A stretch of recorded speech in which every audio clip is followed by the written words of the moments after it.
വക്കീലിന്റെ അടുത്തും ഡോക്ടറുടെ അടുത്തും ഒന്നും ഒളിച്ചു വെക്കാൻ പാടില്ല. താനൊരാളെ കൊന്നു, പോലീസ് തന്നെ അറസ്റ്റ് ചെയ്തു, കേസ് കോടതിയിൽ വന്നു, കൂട്ടക്കേറിയെന്ന് താൻ പറഞ്ഞു ഞാൻ തന്നെയാണ് കൊന്നതെന്ന്. കുറ്റം ചെയ്തവന്മാരൊക്കെ അങ്ങനെ പറയാൻ തുടങ്ങിയാൽ പിന്നെ ഞങ്ങൾ എന്തിനാണോ ഈ കോട്ടുകൂട്ട് നടക്കുന്നത്? വിഡ്ഢിത്തായിപ്പോയി, മഹാവിഡ്ഢിത്തായിപ്പോയി. അഡ്വക്കേറ്റ് PS നെന്മാറ, എന്താണാവോ ഇദ്ദേഹത്തിന് വേണ്ടത്? കഴിഞ്ഞതൊക്കെ കഴിഞ്ഞു, ഒന്നും പേടിക്കണ്ട, തന്നെ ഞാൻ രക്ഷിക്കാം. എങ്ങനെ? പട്ടാപ്പകല് നടു റോട്ടിൽ വെച്ച് 100 കണക്കിന് സാക്ഷികളുടെ മുമ്പിൽ വെച്ച കുനിശ്ശേരി കുഞ്ഞു മുഹമ്മദിനെ അയാളുടെ അളിയൻ ഇസ്മായിൽ കുത്തിക്കൊന്നത്. പക്ഷെ ഇസ്മായിൽ ബുദ്ധിയുള്ളവനാ. കോസ്മോപൊളിറ്റൻ ക്ലബ്ബിൽ ചീട്ട് കളിച്ചുകൊണ്ടിരുന്ന എന്റെ അടുത്ത് നേരെ വന്ന് വിവരം പറഞ്ഞു. വലിയ കോളിളക്കം ഉണ്ടാക്കിയ കേസായിരുന്നു അത്. പക്ഷെ എന്തായി? ഇസ്മായിലിന്റെ രോമം തൊട്ടില്ല. കുറ്റം സമ്മതിക്കാൻ തന്നെ ആരാ പ്രേരിപ്പിച്ചത്? എന്താ തന്റെ ഉദ്ദേശം? നമുക്ക് അപ്പീൽ കൊടുക്കുന്ന വക്കീൽ പറയുന്നത് വളണ്ടറി കൺഫെഷൻ അല്ലെന്ന് കോടതി പറയാം. CRPC 374, 375 മെമ്മോ ഓഫ് അപ്പിയറൻസ് അടക്കം അപ്പീൽ ഫയൽ ചെയ്യാം. എന്നെ പുറത്തിറക്കാനാണോ? എന്താ വിശ്വാസമില്ലേ? വോളണ്ടറി കൺഫെഷൻ അല്ലെന്ന് നിങ്ങൾ എങ്ങനെയാ പ്രൂവ് ചെയ്യാൻ പോകുന്നത്? ഈ കേസ് എന്നേക്കുമായി അവസാനിച്ചു കഴിഞ്ഞു. ഇതിന് റീ ഓപ്പൺ ചെയ്യുന്ന പ്രശ്നമേ ഇല്ല. താനൊരു മാനസിക രോഗിയായിരുന്നു എന്നുള്ള ഗ്രൗണ്ടിലായിരിക്കും എന്റെ അപ്പീൽ. പ്രൂവ് ചെയ്യാൻ ബുദ്ധിമുട്ടായിരിക്കും. സാധിക്കുമെങ്കിൽ ഈ ജീവപര്യന്തം ഒരു വധശിക്ഷയാക്കി മാറ്റി തന്നാ കൊള്ളാം. എന്താ, സാധിക്കുമോ? ഇയാൾ ശരിക്കും ഒരു മാനസിക രോഗി തന്നെയാണോ? ജനു, എന്നെ കാണാൻ വരരുതെന്ന് ഞാൻ നേരത്തെ പറഞ്ഞിട്ടുണ്ട്. എന്നെ രക്ഷിക്കാൻ നോക്കണ്ട. അല്ല, അത് മനുഷ്യനെ വടിയാക്കരുത്. കോടതിയിൽ നിന്ന് തരിക നേരമില്ലാത്ത എന്നെ ജയിലിൽ പിടിച്ചുകൊണ്ടു നാടകം കളിക്കുന്നു. Bloody full. വക്കീലെ പ്ലീസ്, വക്കീലെ ഒന്ന് നിന്നേ. തന്റെ പടി നോക്കണം. ഞാൻ പറയുന്നത് കേൾക്കൂ. ഒന്നും എനിക്ക് കേൾക്കണ്ട. പ്ലീസ്, ഞാൻ പറയുന്നത് കേട്ടിട്ട് സംസാരിച്ചാൽ മതി. താൻ പോടോ. വക്കീലെ പ്ലീസ്, കേട്ടിട്ട് പോ.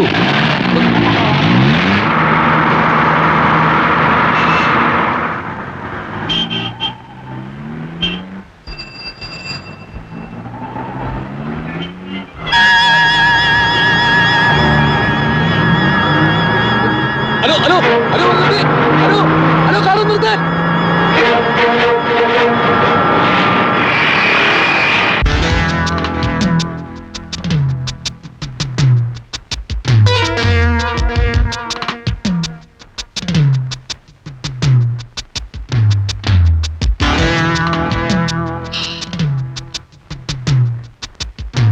റൂമിലാളുണ്ടല്ലോ. ഉണ്ട് സർ. അതെ അതെ, ഒന്നും ആലോചിക്കാതെ അല്ലല്ലോ നമ്പ്യാർ ഇതൊക്കെ ചെയ്യുന്നത്. ചിട്ടി കമ്പനിയുടെ അധ്യായം ഇതോടെ ക്ലോസ് ചെയ്തു. ഇനി അടുത്ത മേഖലയിലായിരിക്കും കളി. ആളിങ്ങെത്തിയല്ലോ, കൊടുക്കാം. അളിയനാ. ഹലോ, മന്ത്രിയായതിനു ശേഷം ബന്ധുക്കളെ മാത്രമേ താൻ വിളിക്കൂ അല്ലേ? അയ്യോ, ഞാൻ വെറും ഒരു പാപ്പരല്ലേ, ഒരു ചില്ലിക്കാശിന് പോലും വകയില്ലാത്തവൻ. പിന്നെ ബഹുമാനപ്പെട്ട മന്ത്രിയുടെ അളിയനും പോലീസ് സൂപ്രണ്ടിന്റെ മോനും ഒക്കെ സുഹൃത്തുക്കളായതുകൊണ്ട് ഒരുവിധം ഇങ്ങനെ കഴിഞ്ഞു കൂടുന്നു. ഇല്ല, 2 ദിവസം കൂടെ കഴിഞ്ഞിട്ടേ വീട്ടിലേക്ക് മാറുന്നുള്ളൂ. താൻ ഗസ്റ്റ് ഹൗസിലോട്ട് വാ. പിന്നെ ഞങ്ങളൊക്കെ കൂടിയാ തന്നെ മന്ത്രിയാക്കിയെന്ന കാര്യം മറക്കരുത് കേട്ടോ. വയ്ക്കട്ടെ. പോയ കാര്യം എന്തായി? ലൈസൻസ് കിട്ടും. എന്റെ ഒരു അമ്മാവനുണ്ട് കായംകുളത്ത്. കണ്ണും ചെവിയൊന്നും കേൾക്കില്ല. പുള്ളിയുടെ പേരിലെടുക്കാം. യെസ്. ആഹാ, താനെങ്ങനെ ഇവിടെ എത്തി? പിന്നെ നമ്മുടെ ചിട്ടി കമ്പനിയിലായിരുന്നു. ഓഹോ, കമ്പനി പൊളിഞ്ഞപ്പോ എന്നെ പോലെ തന്നെ ഇവരും കഷ്ടത്തിലായി. കമ്പനി പൊളിഞ്ഞത് എങ്ങനെയാണെന്ന് എനിക്കറിയാം. തന്നെ ഞാൻ അന്വേഷിക്കാൻ തുടങ്ങിയിട്ട് കുറെ നാളായി. സമ്പന്നന്മാർക്ക് ഒളിച്ചിരിക്കാൻ ഒരുപാട് സ്ഥലങ്ങളുണ്ടല്ലോ നമ്മുടെ നാട്ടിൽ. പാവപ്പെട്ട കുറെ മനുഷ്യർ അധ്വാനിച്ചുണ്ടാക്കിയ കാശാതാണ് തട്ടിയെടുത്ത്. അത് തിരിച്ചു കൊടുത്തില്ലെങ്കിൽ അനുഭവം വേറെ ആയിരിക്കും. എന്റെ പൊന്നനിയാ, ഞാൻ ഇനി എന്ത് ചെയ്യാനാ? എല്ലാം ഞാൻ കോടതി പ്രസന്റ് ചെയ്തതാ. കോടതി എന്നെ IP ആയി പ്രഖ്യാപിക്കുകയും ചെയ്തു. എന്ന് വെച്ചാൽ ഒരുത്തനും ഞാൻ ഇനി കടം വീട്ടേണ്ടതില്ല. IP 5 സ്റ്റാർ ഹോട്ടലിൽ സ്കോച്ച് കുടിക്കുന്ന പാപ്പര്, നാട്ടുകാരുടെ പണം പറ്റിച്ചെടുത്ത് കള്ളക്കണക്കുണ്ടാക്കി നഷ്ടം കാണിക്കുന്ന കുറെ കമ്പനികൾ, അതും വല്ലവന്റെയും പേരിൽ. ഇവിടെ നിന്ന് ബഹളം വയ്ക്കരുത്. ഞാൻ പറഞ്ഞിട്ടല്ലല്ലോ താൻ ജോലിക്ക് കയറുന്നത്. ഡേവിഡ് ആണ് തന്നെ പരിചയപ്പെടുത്തിയത്. അയാൾ മരിച്ചുപോയി. ഇനി എന്തെങ്കിലും ഉണ്ടേ കോടതി ചെല്ല്. ഓ വേണ്ട, അല്ലാതെ തന്നെ നിങ്ങളെ ഞാൻ നേരിടും. നിയമം വളച്ചൊടിച്ച് കോടതി മുമ്പിൽ നിങ്ങൾ പാപ്പറായിട്ടുണ്ടാകാം. പക്ഷെ RK നമ്പ്യാരുടെ സ്ഥാവര ജംഗമ സ്വത്തുക്കൾ എവിടെയാണെന്നും ആരുടെയൊക്കെ പേരിലാണെന്നും ഇവിടുത്തെ നാട്ടുകാർക്കറിയാം. നിങ്ങളുടെ കള്ളത്തരങ്ങളെ കുറിച്ചുള്ള കുറെ തെളിവുകൾ എന്റെ കയ്യിലുണ്ട്. അത് ജനങ്ങളുടെ മുമ്പിൽ നിരത്തി തന്നെ കൊണ്ട് ഒരു തീരുമാനം എടുപ്പിക്കും.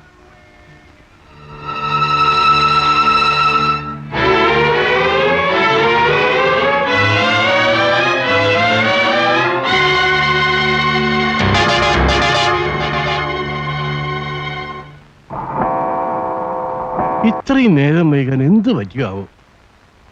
നീ ആവശ്യമില്ലാതെ അവനെ കുറ്റപ്പെടുത്തരുത് കേട്ടോ. ഞാൻ എപ്പോഴാ കുറ്റപ്പെടുത്തിയത്? നീ എപ്പോഴും അവനെ വിഷമിപ്പിക്കുന്ന കാര്യങ്ങളെ പറയാറുള്ളൂ. ഞാൻ ആരെയും വിഷമിപ്പിക്കാൻ വേണ്ടി ഒന്നും പറയാറില്ല. ഇവിടെയുള്ളവർക്കാർക്കും എന്റെ വിഷമം മനസ്സിലാവാത്ത. നിങ്ങൾ ഇങ്ങനെ തർക്കിക്കുന്ന എന്തിനാ? അച്ഛൻ പോയി കിടന്നേ, പുറത്ത് മഞ്ഞുണ്ട്. എന്തോ ഉറക്കം വരുന്നില്ല.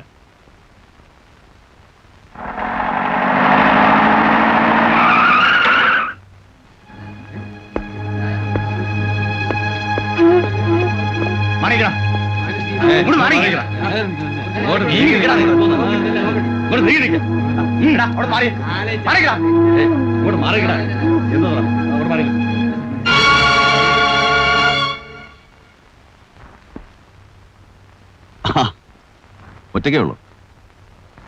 അവനെവിടെയെങ്കിലും ഒളിച്ചു നിൽപ്പുണ്ടോ? എന്റെ പൊന്നു വക്കീലെ, അവന് വട്ടാണ്. ശിക്ഷ അനുഭവിക്കുന്ന എനിക്കൊരു പ്രയാസമില്ല. പിന്നെന്താ അവൻ ഇത്ര വിഷമം? അപ്പീൽ കൊടുക്കണം, എന്നെ പുറത്തിറക്കണം. അവൻ അങ്ങനെ പലതും പറയും. ഇനി എന്നെ രക്ഷിക്കാൻ വേണ്ടി ചിലപ്പോൾ കുറ്റം ചെയ്ത അവനാണെന്ന് കൂടെ പറയും. മണ്ടൻ വക്കീൽ അതൊന്നും ശ്രദ്ധിക്കണ്ട. അവനല്ലാതെ തന്നെ ഒരുപാട് കാര്യങ്ങൾ ചെയ്യാനില്ലേ? കടം വീട്ടണം, അനിയത്തെ കല്യാണം കഴിച്ച് അയക്കണം. ഇതൊക്കെ നമ്മൾ പറഞ്ഞു കൊടുത്തേ തീരുന്നു വെച്ചാൽ എന്ത് ചെയ്യും? ആ വക്കീൽ ഇവിടെ വരെ വന്നുകൊണ്ട് പറയാ, ഇനി എന്നെ കാണാനായിട്ട് വരണ്ട എന്ന് അവനോട് പറയണം. ജനാർദ്ദൻ ഇനി വരില്ല. ഇന്നലെ രാത്രി അയാൾ ആത്മഹത്യ ചെയ്തു. ഇന്ന് രാവിലെ റെയിൽവേ ട്രാക്കിലാണ് ബോഡി കണ്ടത്. രാത്രിയിൽ ഏതെങ്കിലും ട്രെയിനിന്റെ മുമ്പിൽ എടുത്തിയാടിയിരിക്കും. തന്നെ അയാൾക്ക് വലിയ ഇഷ്ടമായിരുന്നു.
ഇന്നത്തെ പത്രത്തിൽ കൊടുക്കണ്ടെന്ന് സാർ പറഞ്ഞു. നാളെ ഇത് കൊടുത്തിട്ട് ഒരു കാര്യമില്ല. അപ്പോഴേക്കും എല്ലാ പത്രത്തിലും വന്നു കഴിയും. എത്ര കഷ്ടപ്പെട്ടിട്ടാ എനിക്കിത് കിട്ടിയെന്ന് സാറിന് അറിയോ? മറ്റാർക്കും ഇത്രയ്ക്ക് ഫോട്ടോസ് കിട്ടിയിട്ടില്ല. മനസ്സിരിക്കൂ, ഇതിലിത്ര അപ്സെറ്റ് ആവാനൊന്നുമില്ല. ജേർണലിസം പഠിച്ച് പുറത്തു വരുന്നവർക്കൊക്കെ തുടക്കത്തിലുണ്ടാവുന്ന ഒരു ആവേശമാണിത്. വിഷമം പിടിച്ച വാർത്തകൾക്ക് പിന്നാലെ പായുക, ചൂടാറുന്നതിന് മുമ്പ് പ്രസിദ്ധീകരിക്കുക. അത് തെറ്റാണെന്നാണോ സാറ് പറഞ്ഞു വരുന്നത്?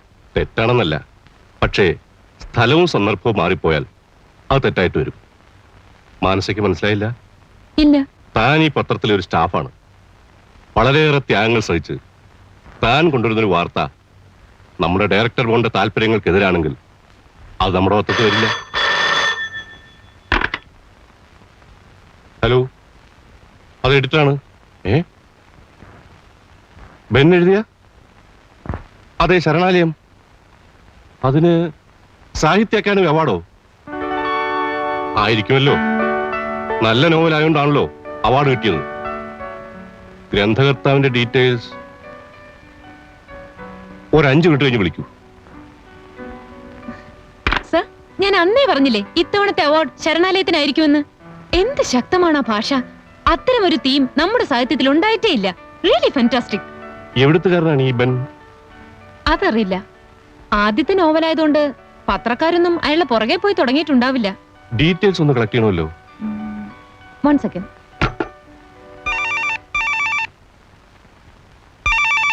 എക്സ്ക്യൂസ് മീ ഒന്ന് മാറിക്കേ. ഹലോ, ശരണാലയത്തിന് വേണ്ടിയാണെങ്കിൽ നാളെ വന്നാൽ മതി. ഇവിടെ കോപ്പിയൊക്കെ ഔട്ട് ഓഫ് സ്റ്റോക്ക്. ഹലോ, പറയൂ മാഡം. ഒരു മിനിറ്റ്. എന്താ എഴുതിയ വേറെ ഏതെങ്കിലും പുസ്തകം ഉണ്ടോ ഇവിടെ? ബെൻ എന്നയാൾ ഒറ്റ പുസ്തകം എഴുതിയിട്ടുള്ളൂ. അതിനാണ് അവാർഡ് കിട്ടിയിരിക്കുന്നത്. അത് ഔട്ട് ഓഫ് സ്റ്റോക്ക് ആണ്. നാളെ വരും. പോകൂ. ഒരാൾക്കൊരു അവാർഡ് കിട്ടിയെന്ന് വെച്ച് ഇങ്ങനൊരു ബഹളമുണ്ടോ? പിന്നെ നാണുള്ളേ, ശരണാലയത്തിന്റെ കോപ്പികൾ ഔട്ട് ഓഫ് സ്റ്റോക്ക് ആണെന്ന് പുറത്തൊരു ബോർഡ് എഴുതി വെക്കൂ. പറയൂ മാഡം. അഡ്രസ്സോ എഴുതിക്കോളൂ. Mister Ben, care of advocate PS Nenmara. നെന്മാറയല്ല, അതിന്റെ അപ്പുറത്തെ പാറയാലും ശരി. വാടകക്കാരും നിലയ്ക്ക് നിൽക്കണം. അല്ലേ, ചിലക്കരുത്. ഈ നാട്ടിൽ വേറെ വീട് കിട്ടാഞ്ഞിട്ടല്ല ഞങ്ങൾ ഇവിടെ താമസിക്കുന്നത്. നിങ്ങളെ മോഹം വന്ന് കാല് പിടിച്ചിട്ടാ. മീൻ കഴുകിയ വെള്ളം താൻ എന്റെ തലയിൽ ഒഴിക്കുന്ന അവൻ വിചാരിച്ചിട്ടുണ്ടാവില്ലടോ. ഞാൻ വെള്ളം ഒഴിക്കുന്നിടത്ത് നിങ്ങൾ തലയിട്ട് വന്നിക്കുന്നു ഞാനും വിചാരിച്ചിട്ടില്ലല്ലോ. താൻ തന്റെ വക്കീലിനെ വിളിച്ചിട്ട് വാ. എന്തിന്? തന്നെ പോലെ കുരുത്തങ്ങട്ടൊരു വേലക്കാരനെ എത്ര നാൾ വെച്ച് പൊറപ്പിക്കുന്നു എനിക്കൊന്ന് ചോദിക്കണം. വേലക്കാരനോ? പിന്നെ ഞങ്ങളെ ബന്ധുക്കളെ പോലെ ഇവിടെ കഴിച്ചു കൂടണേ. ഇപ്പൊ പോലെയാ.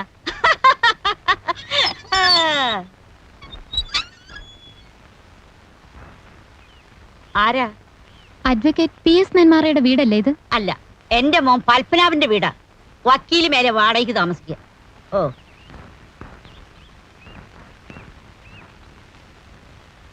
മിസ്റ്റർ, ഞാൻ പറയുന്നത് നിങ്ങൾ മനസ്സിലാക്കണം.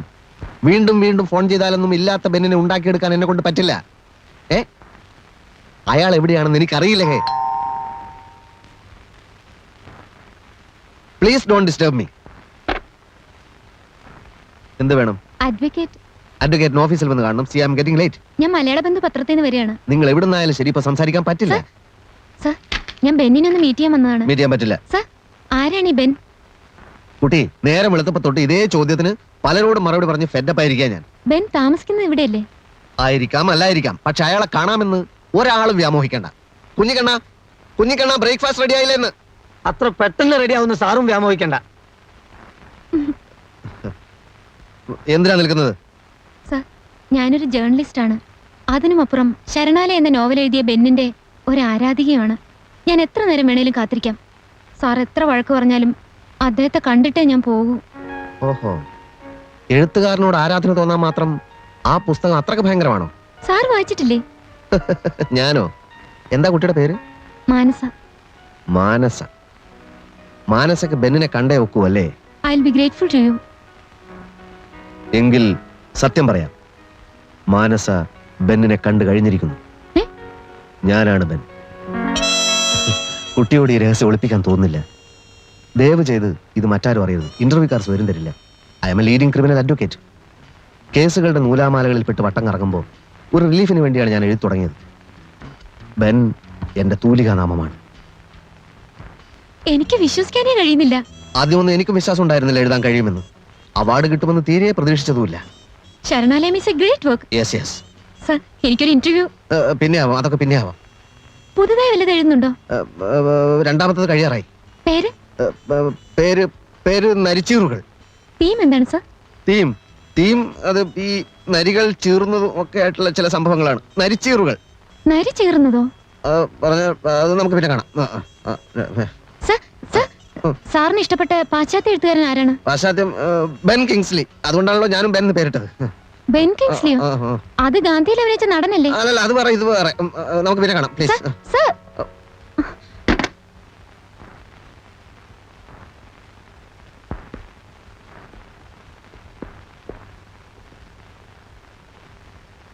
അന്വേഷണക്കാരെ കൊണ്ട് പൊറുതിമുട്ടി എന്റെ ഫോൺ ഇടതടവില്ലാതെ റിങ് ചെയ്തുകൊണ്ടിരിക്കുക.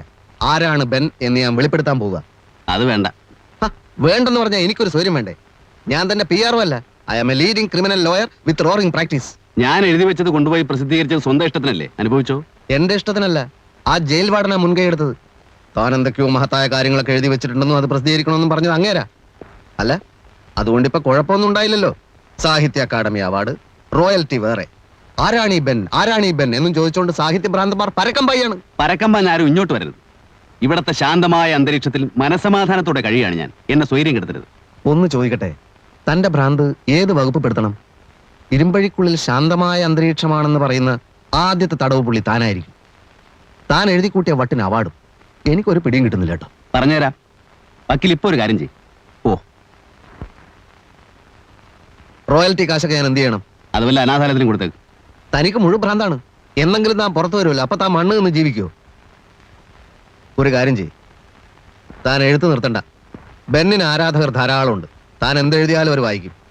അതുകൊണ്ട് എഴുതിക്കൊണ്ടേയിരിക്കും. എടോ, പണമില്ലാത്തവൻ പിണ.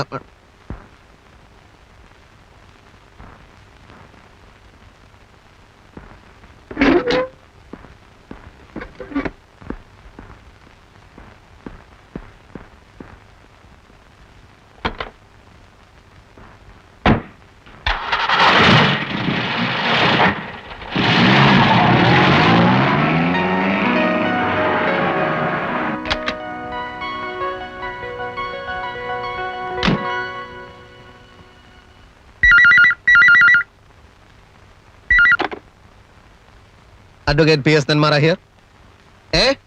എന്താ മാനനഷ്ടോ? ഓ, മാനസ. എന്തുണ്ട് വിശേഷങ്ങൾ? പ്രധാന വിശേഷം, ബെന്നിനെ ഞാൻ കണ്ടു. ജയിലിൽ കഴിയുന്ന അദ്ദേഹത്തിന്റെ പേര് നരേന്ദ്രൻ എന്നാണ്. ഇനി ആരെങ്കിലും അന്വേഷിക്കുകയാണെങ്കിൽ സാർ കറക്റ്റ് ഡീറ്റെയിൽസ് കൊടുത്തേക്കൂ. പിന്നെ നരിച്ചീറുകൾ എന്ന നോവലുണ്ടല്ലോ, അത് സാർ സ്വന്തം പേര് തന്നെ പ്രസിദ്ധീകരിച്ചാൽ മതി.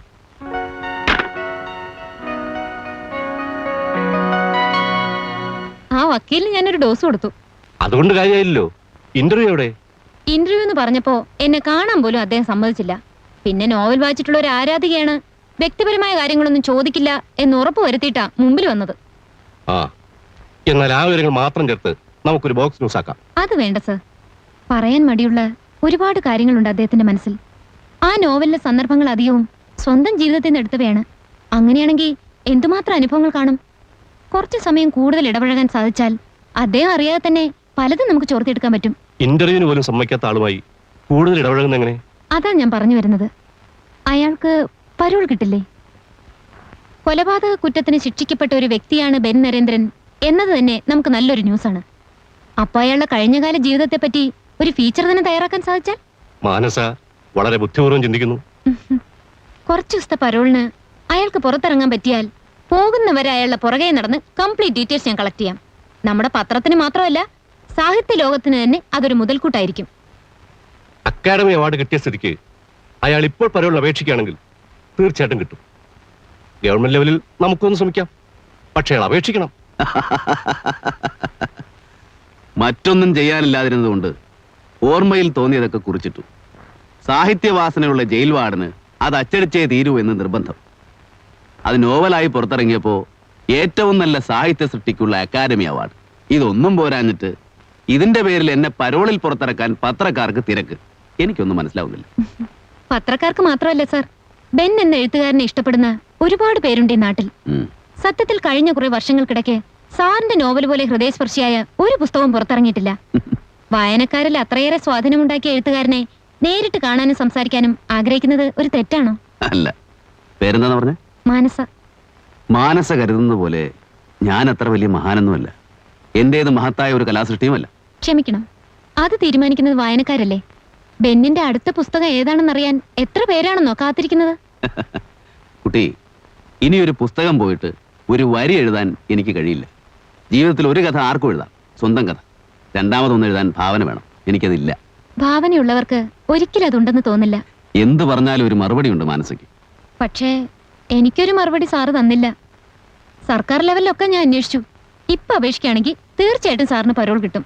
എന്തിന്? ബെൻ എന്ന എഴുത്തുകാരന് സമൂഹത്തിലേക്ക് ഇറങ്ങിച്ചെല്ലാൻ. എഴുത്തുകാരും വായനക്കാരും നിറഞ്ഞ സദസ്സിൽ വെച്ച് അക്കാദമി അവാർഡ് നേരിട്ട് വാങ്ങാൻ, അറിയാൻ ആഗ്രഹിക്കുന്നവർക്ക് അറിവുള്ള കാര്യങ്ങൾ പറഞ്ഞു കൊടുക്കാൻ, കുറച്ച് ദിവസങ്ങളാണെങ്കിൽ പോലും പുറത്തുള്ള സ്വാതന്ത്ര്യം അനുഭവിക്കാൻ. മതി, എനിക്കിതിലൊന്നും താല്പര്യമില്ല. തിരുത്താനാവാത്ത തെറ്റുകൾ ചെയ്യുന്നവരാണ് പുറത്തുള്ളവരിൽ പലരും. അകത്തുള്ളവരോ അധികം പാവങ്ങളാ. ഞങ്ങൾ തെറ്റ് ചെയ്തവർ എന്നൊരു ബാഡ്ജുണ്ടല്ലോ അവർക്ക്. വലിപ്പച്ചെറുപ്പമില്ല, മത്സരങ്ങളില്ല, ആർക്കും ആരോടും പരാതിയില്ല, എല്ലാവരും തുല്യർ. പുറത്തുള്ള സ്വാതന്ത്ര്യത്തെക്കാൾ എനിക്കിഷ്ടം ഈ സ്വാതന്ത്ര്യമില്ലായ്മയാണ്. അതുകൊണ്ട് മാനസ തൽക്കാലം പോവുക.